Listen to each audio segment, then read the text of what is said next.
sababuji ko nastinta bi adama aljanna.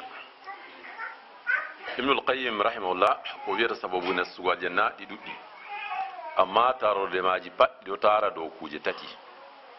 ɗo régle ji tati ko qa'idaji tati on wato kuuɗe nastugo aljanna pat woni ɗum imanaku, ɗum kulol Allah, e bo tataɓol man ɗum kuugal lamgal huwana ngam ngal Allah tan e ngal yaadi bo ɓe sunna annabi sallallahu alaihi wasallam. wa ɗiɗo tati, imanaku lamgu e kulol Allah timmudugol e kuugal bo lamgal ngal huwama ngam Allah ngal yaadi bo ɓe sunna annabi sallallahu alaihi wasallam. to ni ɗiɗo ɗi hawti ɗo on wiyete wato goɗɗo kam o waɗi risku o tammanti aljanna. e nden ɗum man ɗo ɗum ɗo tiggiri ha kuje bo ɗiɗi, wi ɗum laɓɓingo ha ɗowtare, ɗowtango Allah a laɓɓina, e nden bo a wonana takle Allah, mana ko a huwata man ɗo aɗo huwi aɗo laɓɓini ɗum aɗo andi ɗum huwa ɗum boɗɗum, e nden kuuɗe ma man ɗo nafa takle bo, ngam dewal gongal feere a huwan nafama an tan, fotata be ngal a huwi nafi ma nafi yimɓe. kanjum on huugo dewal nafa yimɓe ɗum hunde tilimde. kanjum waɗi to goɗɗo jooɗi masalan kanko oɗo juula suuma tan non noon, o bo oɗo juula suuma man o jangina yimɓe, ɓe fotata ngam nafu oya man ɗo salan hoore o yaha ha woɓɓe feere. o kadi ha ɗum man ɗo en limtan kuje seeɗa nder sababuji ko yarata ɓi adamajo aljanna. arande man ni laɓɓingo tawhid, ma tawhid ma ɗo ndi laaɓa. en wino ha to shirku arande je haala yide, heaɗo bo wakkere tawhidi laaɓa. ɓen jangata deftere en fuɗɗita jangugo haɗo en ɗo janga al-Akhdari o wi awwalu ma yajibu alal mukallafi tashihu imani. aran ko wajibi do goɗɗo balingiɗo laɓɓingo imanaku mako. laɓɓingo imanaku man ɗo no woni fuu si a anda arkanul iman ɗo jeego fuu, a anda arkanul islam joyi fuu, a faama ko yiɗi wiyego ha ton man ɗo a nuɗɗina. wonugo an de tawi ha luggina kam ɗum ɓeddari, amma andugo imanaku ɗo mari danrange jeego, nda ɗum kaza kaza kaza, islam bo ɗo mari danrange joyi, nda ɗum kaza kaza, ɗo man ɗo kanjum kam dole ha goɗɗo julɗo. to e laɓɓingo tawhid man ɗo ɗum go'o. e ɗiɗaɓol man hulugo Allah e ayinugo Allah ɗo yiya ɗum ha yaake mum pat, no a ñokkiri pat andu Allah ɗo yiye. kanjum waɗi nabi sallam wiyata yande dargal goɗɗo feere, yimɓe feere waran be kuuɗe boɗɗe ɗuɗɗe, nden o tindini ɗum bana koseji tuhama, koseji mapindije ha ɗon kuuɗe daneje tal boɗɗe, nden Allah waɗa kuuɗe pat warta sollare mere. e sahaba ñamata nabi sallam ko waɗi, o wi ngam ɓe man ɗo to ɓe ferwidi ɓe karamɗi Allah ɓe wa'andi, bi mana ɓe waɗata hirsita Allah ɗo yiya ɓe ɗo, kamɓe kay huwan kuuɗe boɗɗe kam to a yi kam, amma to ɓe ferwidi ɓe hallende bo ɓe huwan hallende man.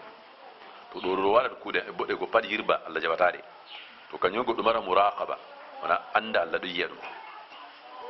tataɓol man ɗowtango Allah e nulaɗo muɗum, wona ɗowtana Allah ko Allah umri ɗo aɗo huwa fodde bawɗe ma, ko Allah haɗi bo aɗo dayti, e noon ko annabi sallama umri aɗo huwa fodde bawɗe ma, ko annabi sallama haɗi aɗo dayti. taatullahi wa rasuli ɗo ɗum man ɗo ɗaɓɓita ɗum ha goɗɗo ha o nasta aljanna. ɗo ɗo pat ɗum ɗo ɗo mari ayaji, ɗo mari hadiseji en yiɗa juttingol, kanjum waddi ɗum pat petel no noon tan ɗo. e nayaɓol man ɗaɓɓitirgo andal ngam Allah. ɗo woen andi hadise wala man saka tariqan yaltamisu fihi ilman sahala llahu lahu bihi tariqan ila aljanna. ko moye nasti laawol ha o ɗaɓɓita andal ha magol ɗo, mana oɗo yaha jangirde ɗo, Allah hoynanan mo laawol aljanna. bi mana to ni oɗo ɗaɓɓita diina ma ko ano laaɓira ɗo, Allah hoynanan mo o huwa kuugal lamgal bongal, amma sai ɗaɓɓitugo andal ma en wi ngam Allah. ngam nane ka en wolino haala goɗɗo mo tefi andal ngam yimɓe mana ɗum, ko malla jangini ngam yimɓe mana ɗum, to e o ko tefi ngam Allah on ha o laɓɓina diina mako. e jawaɓol man ɓoosugo dow diina Allah, ato o huwi kuugal dow laɓɗum man ɗo dow laawol ɓoosingol. e nandi goɗɗo ƴamina annabi sallama o wi o annabi jo yecca mo haala on ka o ƴamata goɗɗo fuu ɓaawa annabi sallama. annabi jo wimo qul amantu billahi summa staqim, wi mi nuɗɗini Allah ɓoosu dow man mana huu dow man tum e jeegol man tuubu e istighfar ha kala yaakeji fuu ha kala wakkatiji pat e a tora Allah yaafo e bo ha kala zunubaji ma pat ta a jota dow zunuba ko feƴƴi a yeddi Allah man ɗo a yawa tubana Allah law ko a lorti a waɗi Allah jaɓante nayo a wi'a tuubi ma naɗo mari anniya ɗon janngo de la a huwi geddal on a diwtori a hiriti fakala yeddi Allah a tori Allah yaafe a waɗi anniya to Allah muyi a lorta a huwa irin banni ɓaawɗo cheytan e jaalima fayinta a lori a waɗi to bo fayna tuuba ko ɗum geddal gotal ma a lori a waɗi ni tuubu ma je toya yehi je ɗo bo a lora futtita tuuba mana ɗuɗɗina tuubu be istighfar ha kala wakkatiji pat e ha kala gedde pat bo e nandi wakkatiji ɗaɓɓitama goɗɗo waɗi istighfar on ɗuɗɗum ɗo bo na ɗum mawdou ko en wolata jotta foti on ɗaɓɓita ha ko ha nder julde ɗo ha toy toy goɗɗo watta istighfar ɗon e nonnoon jeeɗɗaɓol man duumugo tum dow senwe wona kala nde a yewrama pat a hestina nangarɗam a juula to be nangarɗam man no famɗiri pat ko dare ɗiɗi nde a yewrama fo a hestina nangarɗam a juula dare ɗiɗi ɗo ɗum sababu ko naate aljanna e nandi isa hadisol bilal e nonnoon jeetataɓol man ɗuɗɗingo sujudeje mana ɗuɗɗingo naafe goɗɗo ƴamino annabi sallama o wi yiɗi wonda be annabi johan aljanna annabi sallam wiyata mo wurko a yiɗi feere na o wi kay wala kanjum tan annabi wima to a inni ala nafsika bi kasrati sujud wallitam dow hoorema be ɗuɗɗingo sujudeje mana ɗuɗɗunu naafe e nonnoon jeenaɓol man janngugo atal kursi ɓaawo kala julde farilla pat mana kala nde a juuli farilla pat ha askar je a watta ɓaawo julde ɗo a janga ayatal kursi to ɗo bo janngo ayatal kursi man ɗo ɓe ndo yiya woɓɓe feere kayam to silmini ni janga kay ɗo bo wonayi noon ɗo bo ɗaɓɓutuno woni ha sunna to a silmini ɗo ko a jangata ha yotta a janga ayatal kursi ɗo na silmingo assalamu aleykum ni ayatal kursi ɗo bo ɗuɗɓe ɗo waɗa noon ɗum bofol e nonnoon sappowol man juulugo darɗe sappo e ɗiɗi ha ñalowma juulde naafila mi tammi e nandi de naafilajo darɗe sappo e ɗiɗi de goɗɗo juulata nde weeti fu ɗo yeeso a juula subaha a juulan rakatal fajiri darɗe ɗiɗi yeeso a juula zuura a juula nayyi ɓaawo juulgo zuura a juula ɗiɗi ɓaawo juulugo magariba a juulan ɗiɗi ɓaawo juulgo écha bo a juulan ɗiɗi amma na ɗum chafa be witri kayam de ɗiɗi man kanje ɗe feere chafa be witri bo feere to ɗeɗo darɗe sappo e ɗiɗi ha ñalowma to goɗɗo doogi dow maaje ɗum sababu ko naadata ɗum aljanna e no noon sappo e gowol man gikkuji ɗon kawtaɗi to ɗiɗo hawti goɗɗo hawtidi man ɗo bo naada ɗum aljanna ɗuɗɗingo silminaɗi mana a fotti ɓe julɗo fara wiyaɗum assalamu aleykum e ñamnugo e sonugo bandiraɓe muɗum e juulugo jemma mana naafila mana kuje nayi ɗo ɗe hawta goɗɗo ɗo bo annabi sallam ani ciyen ɗum man pat ɗum hadise joyi ɗon mana ɗuɗɗingo silminago ñamnugo ñamdu mana ñamnugo weelaɓe e sonugo bandiraɓe muɗum e juulugo jemma yimɓe ɗo ɗaani ɗo annabi sallam wi to on waɗi noon ɗo on nastan aljanna dow jaam to ɗo gikkuji man kawtuɗi kanji to eno noon sappo e ɗiɗaɓol man fuu ɗum gikkuji kawtuɗi ɗo bo annabi sallam wiyen to goɗɗo mari gikkuji man ɗo o sangani ɗum mana hokki ɗum garanti nastan aljanna e to en nani banni ka tawa banum koye ɗum amma war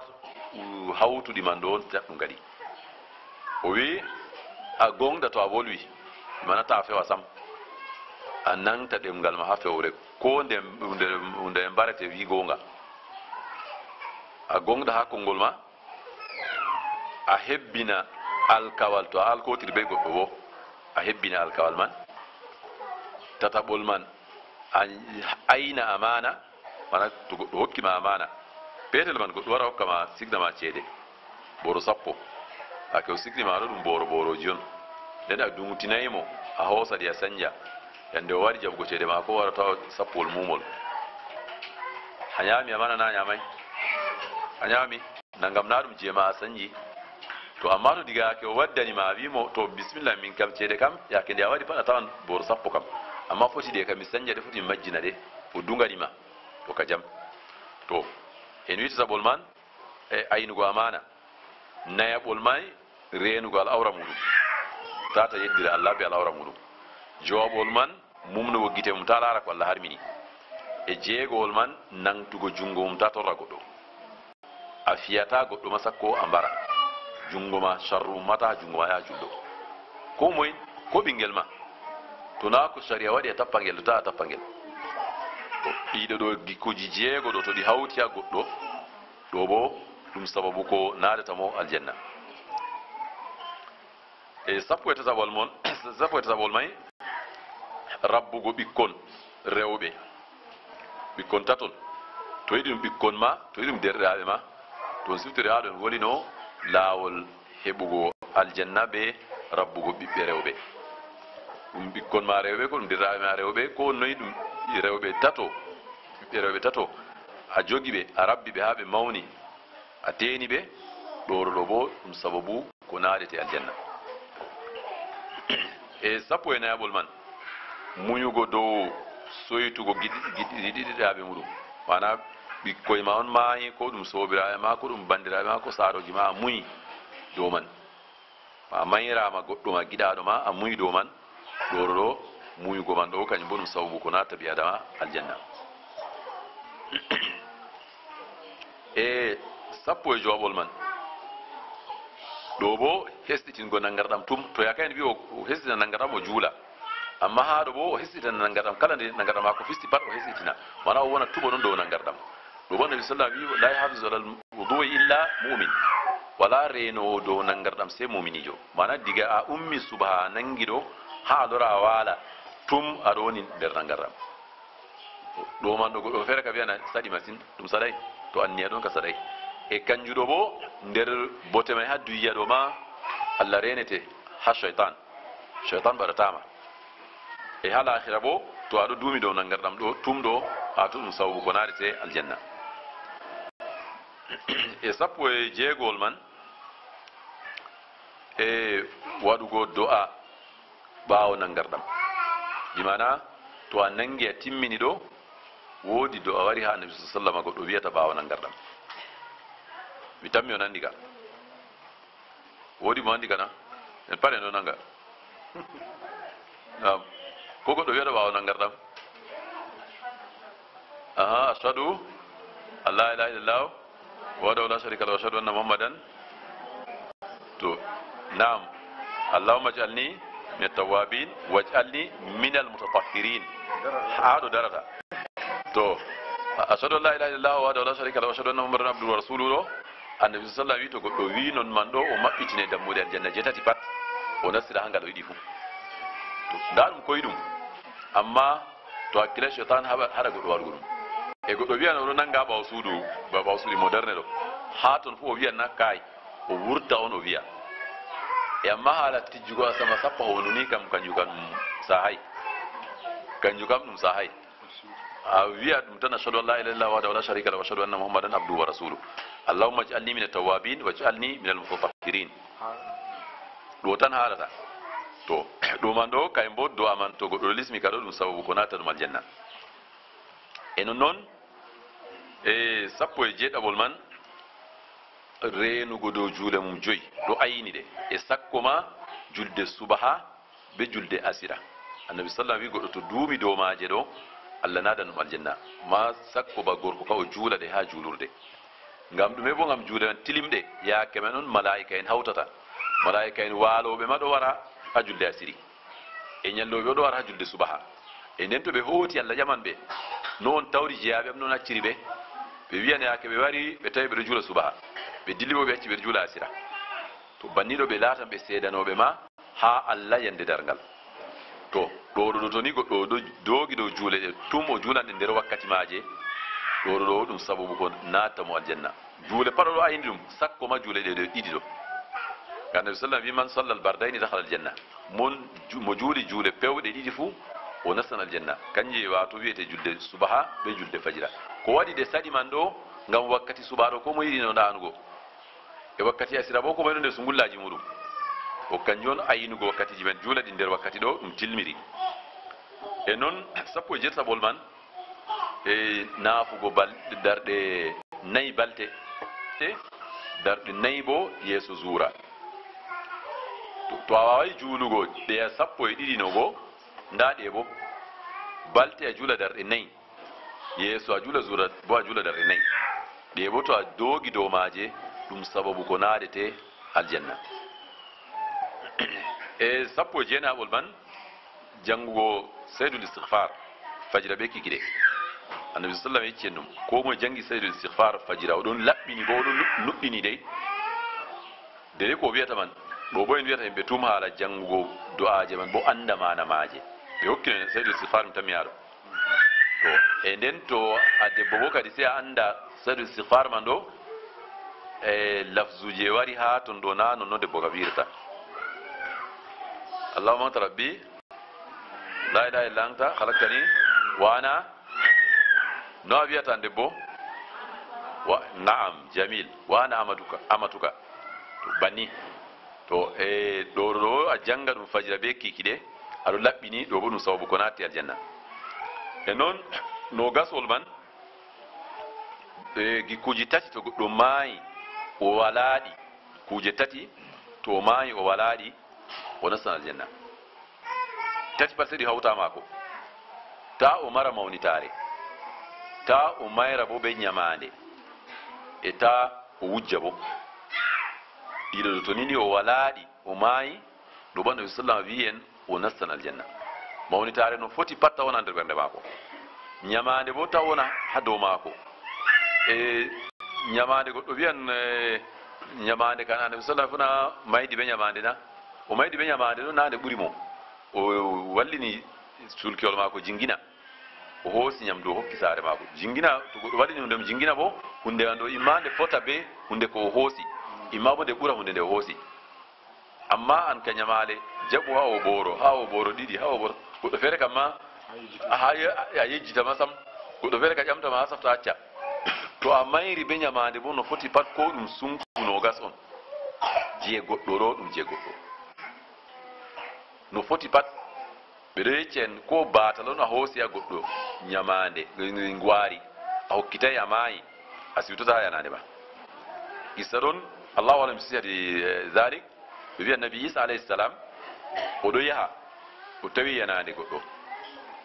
se o tori allah umminnamo goɗɗo man ha o ƴama ɗum haala lahira o tori allah umminanimo goɗɗo yeɗitinimo goɗɗo eɗen andi annabi isa allah hokkimo ɗum se o ƴamata orogo nde ummi ƴamata mo noyi dargal on darina o wimo kay dargal daray min wayne on mi tori allah yeɗitinama ha mi ƴamama haala lahira o wimo to hande ko mayri waɗan noyi o wi waɗan duɓi cappa e jeeɗiɗi o wimo ko a huwanno o wi ha jonta bo o siwtayi o wi ko o huwanno ha duya o wi kanko ɗo tenowo leɗɗe on oɗon ɗoya tena leɗɗe sorrana yimɓe nden o teeni leɗɗe goɗɗo soodi waare leɗɗe maako man oɗo yarana ɗum ha saare se o yewi leggal ha nder leɗɗe goo woggiri ñi'e maako ni o sakkini ɓaawo on man yewimo ceede bo on o yewi leggel ni o woggiri ñi'e maako o sakkini kanjum joni allah ɗo darni mo fela mo wiyata mo wayne a semtata kam a hulata kam jeyaɗo am soodi leɗɗe hama hokkima ceede a hoosa leggal a yewa a woggire ñi'e ma sakkina duɓi cappa e jeeɗiɗi o siwtayi hanande maako to en himano leggel ɗo ngel waadi ɓe jawle yimɓe ɓe haqqeji yimɓe ko dow meɗen to ɗo ɗum kulni ɗum to toni goɗɗo maayi o wala mawnitare ha ɓernde maako o wala ñamande e nonnoon o wujjayi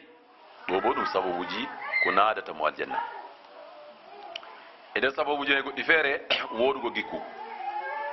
goɗɗo laata o wooɗa gikkujo be yimɓe pat o enɗuɗo o hoya gikkujo no woni funi wato woɗugo gikkuɗo ɗum ɗo mooɓi muyal ɗo mooɓi kuje ɗuɗɗe ɗo bo to ɓi adama o laati o woɗa gikkujo ɗo bo ɗum sababu ko naadata mo aljanna e no gasiɗaɓol wonango keddirawo muɗum ɗo bo ɗum sababu ko naata ɓi adama aljanna en andi ala kedduɗum tedduɗum masina dina islama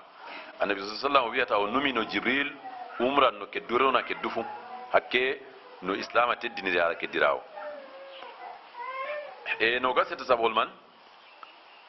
sangugo atimme mana jogugo atimmejo jogamo hakkilanamo ñamnamo yarnamo holtinamo ɗum mando bo ɗum sababu ko naata bi adama aljanna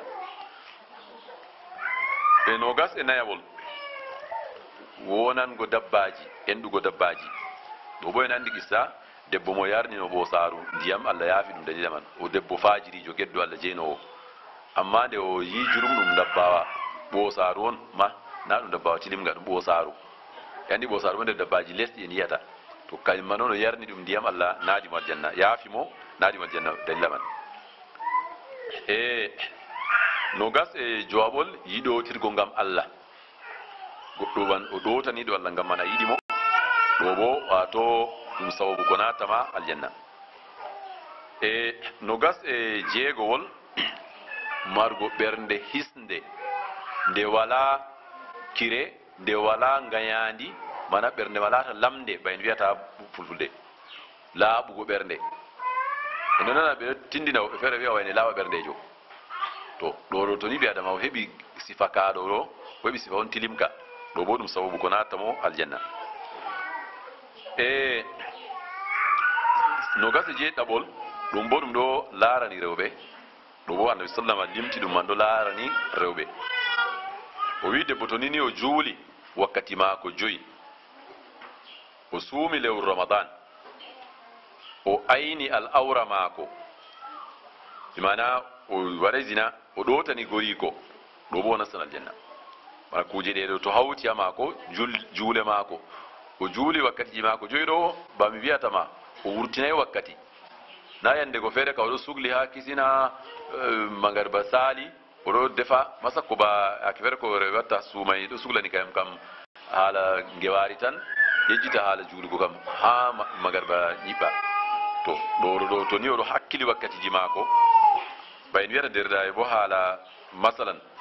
wakkati timmugo yiyam maɓɓe e fuɗɗugo noon man ɗo ɗum ɗo mari haaji andugo ɗum ɗo mari haaji andugo masalaji man masine ndey on to seni o juulan wakkati ji ɗiɗi o yoɓan wakkati saali ɗum noyi ɗo man ɗo hani mo anda ka pat ɗaɓɓita laɓɓina ɗum to wakkati maako o yeɓay suumay ramadan oɗo ayni al awra maako oɗo ɗotani gori ko ɗo bo o natan aljanna ɗo annabi sallama limti kuje banni ha hadisol gotol e non noon no gasi jetataɓol fuu ko larani debbo o ɗotani gori ko ha ko luuti yeddugo Allah manana gori ko umri mo yeddugo Allah on o ɗota ɗum la o ɗotani gori ko ha ko umrata mo pat ko laata e geddu Allah e non noon sappo no gasi jeenaɓo ragarewol debbo mo ɗaɓɓititta no gorko mum yerdira ɗum mana ko woodi ko feƴƴi hakkunde maɓɓe o habdan kanko on no gorko narrita be maako na o wiya gorko men mari aybe kanko wala ko yaali mo waɗa no yiɗi fuu to yiɗi o fetta mi wala ko yaali am na kanko mari aybe nana kanko toñam na la ko kanko toñima ɗaɓɓutu noon yaafotira on yerdotira to waɗo noon man ɗo kañum bo ɗum alama on ha debbo nasto aljanna to ɗo on de dey ko en heeɓi en mofti ɗo bo sababuji man goɗɗi ɗon amma ko en heeɓi wakkati heani en tan on en fondi ɗo e kadi ragare man en waɗan nasihaji ha derraɓe rewɓe